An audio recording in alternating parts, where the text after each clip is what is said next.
अस्सलाम वालेकुम पाकिस्तानियों, बहुत बहुत मुबारक हो। पाकिस्तान फ़ाइनल में पहुंच गया है और हमारे करण अर्जुन भी वापस लौट आए हैं। क्या ही वक्त पर करण अर्जुन हमारे वापस लौट के आए हैं।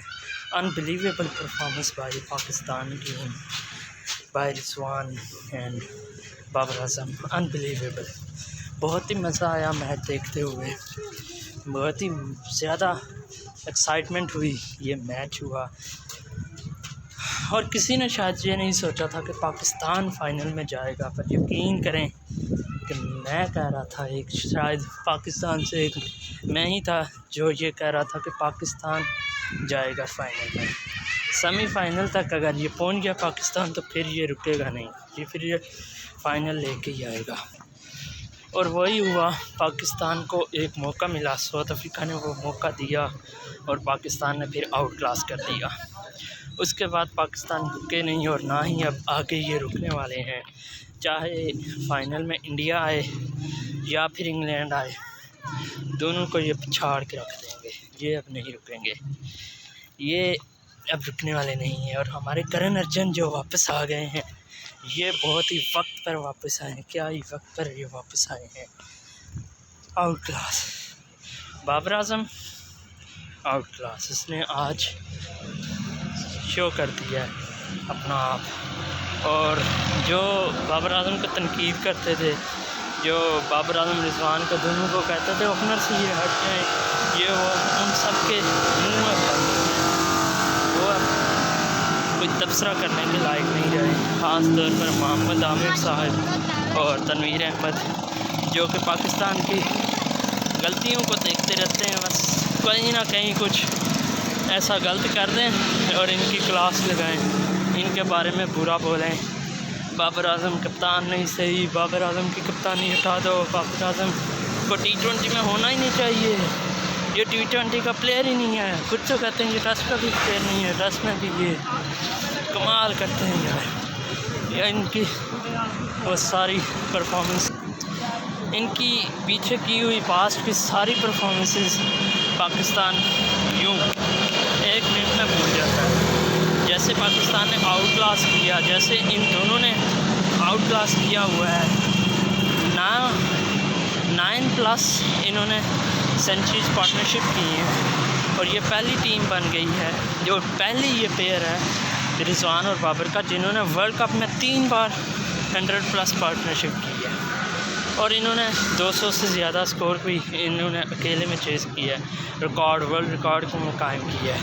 उसके बावजूद बस हमारे पाकिस्तानी जो तज्ज़ियाकार, जो आमिर जैसे हो गए, तनवीर अहमद जैसे हो गए, वो इसी ताड़ में होते हैं कि कहीं ना कहीं बस रिजवान, बाबर कहीं ना कहीं पाकिस्तान की बस टांगें खींचते रहे। इफ्तिखार चाचा ने भी बहुत बातें बर्दाश्त की हैं, बहुत तनकीद बर्दाश्त की है।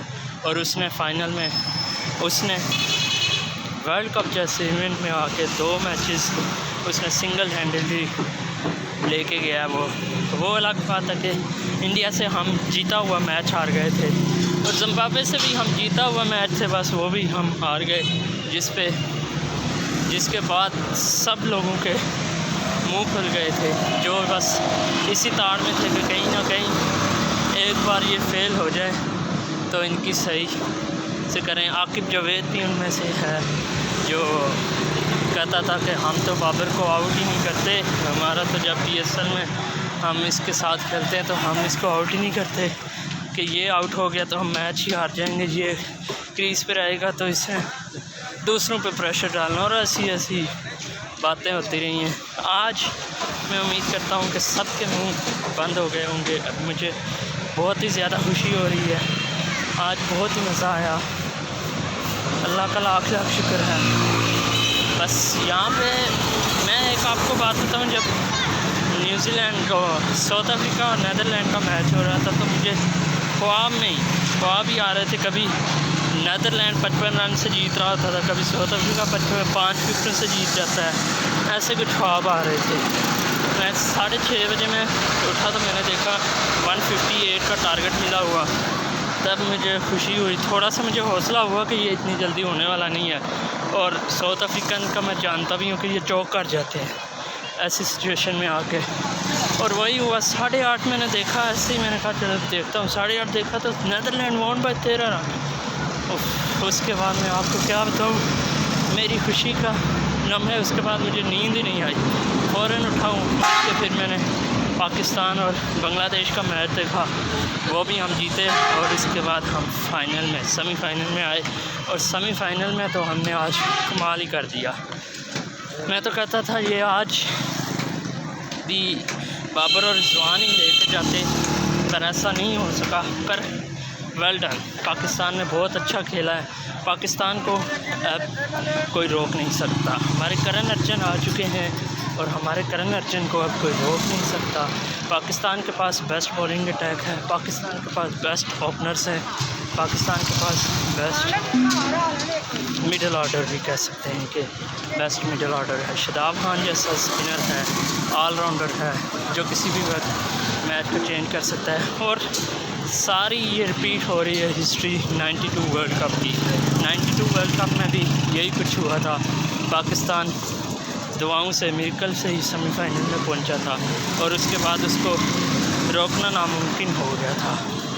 तो इस बार भी वही कुछ हुआ, सब कुछ वही रिपीट हो रहा है। बस एक साउथ अफ्रीका की जगह इंडिया भी एक ऐसी टीम है जो नई आई है 2022 के वर्ल्ड कप में सेमीफाइनल में। तब इंग्लैंड साउथ अफ्रीका का सेमीफाइनल था और इंग्लैंड जीत गया था फाइनल में, और हम भी न्यूजीलैंड से जीत गए थे। और उस वक्त भी न्यूजीलैंड ने टॉस जीता था, बैटिंग की थी, और इस वक्त भी उन्होंने टॉस जीता, बैटिंग की, पर वो बोर्ड पे एक बड़ा स्कोर नहीं लगा पाए।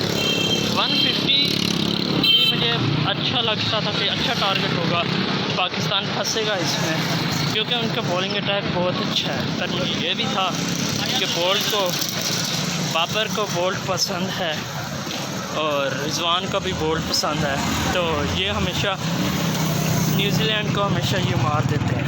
न्यूजीलैंड को वर्ल्ड कप मैचेस में ये हमेशा मारते हैं। न्यूजीलैंड से हमारा पलड़ा हमेशा भारी रहा है और वही हुआ इस बार भी। आउट क्लास कर दिया इन सब ने, बॉलिंग में भी आउट क्लास हुआ। शाहीन शाह अफरीदी ने आज क्या ही पहला ओवर करवाया, उसकी क्लास देखने को आज मिली है उसका। शाहीन शाह अफरीदी वही हमें आज पुराने वाला शाहीन शाह अफरीदी मिला है। नसीम से वो बॉलिंग नहीं हुई, पर कोई नहीं, बहुत अच्छी बॉलिंग सब ने की है, सब ने बहुत अच्छी बॉलिंग की है। 150 तक ये पिच था 180 प्लस वाला, पर इन्होंने 150 तक इनको रोके रखा। और फिर उसके बाद पावर प्ले में तो इन दोनों ने कमाल ही कर दिया। पावर प्ले में इन दोनों ने बहुत अच्छा खेला। 50 से प्लस में या 55 आई थिंक थे पावर प्ले में, या 55 थे या 50 थे, कुछ अभी याद नहीं है। एक्साइटमेंट ही बहुत थी। और बाबर का जो पहली बॉल पर कैच छूटा, पहले वो फंस रहा था, पहले 2 ओवर में बाबर को समझ नहीं रख रही थी। मैं कह रहा था सबको के पास 2-1 चौके इसके लग जाए, इसकी फॉर्म आ जाए, कॉन्फिडेंस आ जाए, उसके बाद ये नहीं आउट होगा, उसके बाद ये मारेगा। और वही हुआ, 2-1 चौके लगे, उसका कॉन्फिडेंस आया और फिर वो मैच ही एक तरफ कर दिया उसने। और मोहम्मद हारिस के भी वो 10 रन नहीं भूलने चाहिए, जो 1 चौका और 1 छक्का उसने 2 बॉलों पर लगाया। वहाँ से भी मैच फंस सकता था, अगर वो यॉर्कर पे चौका ना लगता, वहाँ पे आउट हो जाता, तो मैच वहाँ पे भी फंस सकता था। पर उसने भी बहुत अच्छा किया, उसने अपने आप को, आज थोड़ा वो फंस रहा था पर फिर भी बहुत अच्छा किया। और फाइनल के लिए उसका भी कॉन्फिडेंस अब बढ़ गया, क्योंकि आज उससे शॉट नहीं लग रही थी। तो मुझे ये डर था कि कहीं ये आउट ना हो जाए, और ये आउट हो गया तो इसका कॉन्फिडेंस लेवल थोड़ा नीचे आ जाएगा। 1 मिनट रोड क्रॉस कर दूँ, मैं जा रहा हूँ जिम, तो मैंने कहा साथ साथ ये वीडियो भी आपको बता दूँ कि मेरे जज्बात कैसे कितना हैप्पी हूँ। तो हारिस की बात कर रहे थे कि हारिस के जो 2 शॉट्स लगे हैं, उसका कॉन्फिडेंस बहुत ज़्यादा हाई होगा अगले मैचेस के लिए, तो उसका कॉन्फिडेंस बहुत हाई होगा।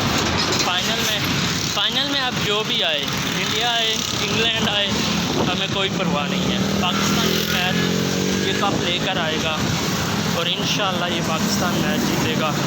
और जो लोग कुदरत के निज़ाम को करते थे, कुदरत के निज़ाम को लेकर पाकिस्तान में बहुत ज़्यादा कुदरत के निज़ाम को लेकर पाकिस्तान में बहुत ज़्यादा मीम्स बनी, बहुत ज़्यादा तंज किए गए सिकंदर, सकलैन मुश्ताक पे, रिजवान पर वो सारे के सारे डरे रह गए। और ये अल्लाह ने ये एक मोर्चा किया है, ये अल्लाह की तरफ से किया है। जो कुदरत के निज़ाम पे तंज करते थे, मीम्स बनाते थे, ये उनके लिए भी एक सबक है कि कुदरत के निज़ाम पे ऐसा कभी भी नहीं करना चाहिए। अंदर गाने लगे हुए हैं तो मैं नहीं चाहता कि कोई कॉपीराइट्स क्लेम आए। तो मेरा जिम का टाइम हो गया, जिम में मैं पहुंच चुका हूं, तो फिर इंशाल्लाह मिलते हैं नेक्स्ट वीडियो में। तब तक के लिए मुझे इजाज़त दीजिए, अल्लाह हाफिज़। करण अर्जुन हमारे आ चुके हैं, करण अर्जुन अब हमें ये वर्ल्ड कप जीत के देंगे इंशाल्लाह। फ़ाइनल के लिए बेस्ट विशेस पाकिस्तान के लिए, और इंशाल्लाह हम कप लेकर आएँगे। अल्लाह हाफिज़।